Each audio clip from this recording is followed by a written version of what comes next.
Hello everyone, this is Moshe, the Electric Israeli, and today I'm going to do a very nice comprehensive review on the newcomer to the EV market, the Jaguar I-Pace.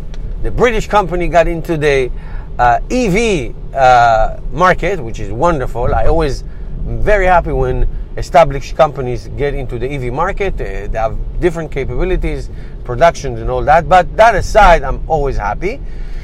I am not going to compare it line by line to the Model X, the Tesla Model X, but that's what basically what it is competing. It is a 5-seater sports SUV. It's very low, if you can see, it's very low car, a very interesting design.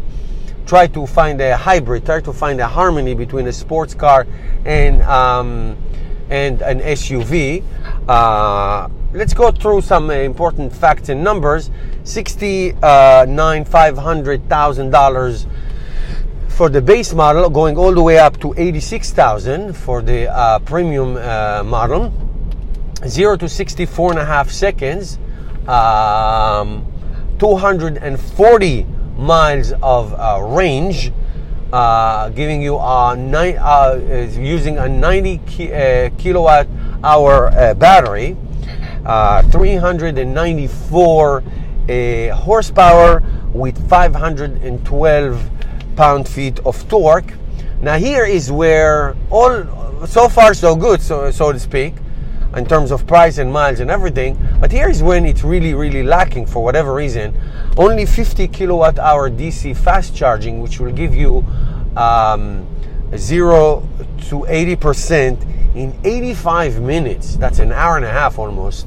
The Model X can do this half of that time, and that is of course the CCS, and you have to rely on public CCS charging, which can be not available or reliable, as opposed to the Tesla supercharging network, which is unbelievable, and it is their best advantage among others.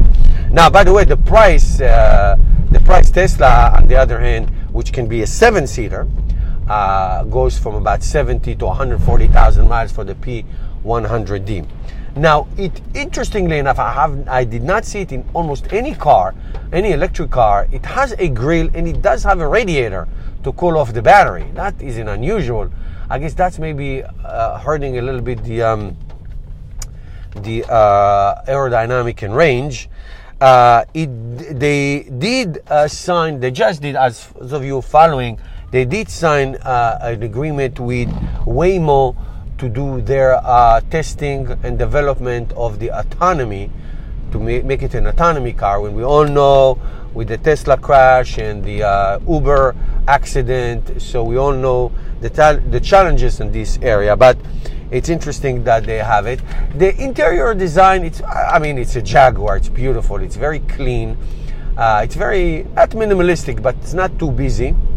Clean interior, I would call it. It has an LED, of course, lights, and 18. You can have a base 18 wheel tires, going up all the way to 20, and for additional between $1,000, I believe, to almost $4,000 just for wheels if you want to do some upgrades.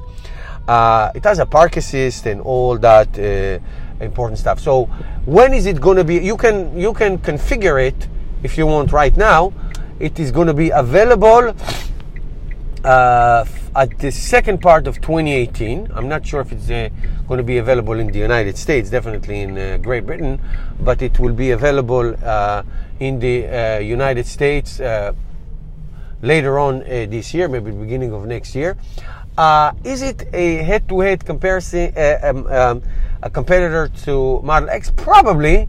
The price is very interesting. I mean, it's a luxury $70,000 to $90,000 car, so it's not like a $35,000 car, but it does have, I would say Tesla, of course, Tesla always have the advantage with the supercharging network. The cargo capacity is by far advantage Tesla Model X. you know, the charging capability, not only availability, Tesla has the edge. So I would give the edge to Tesla, but still, it's great to have a newcomer to the market.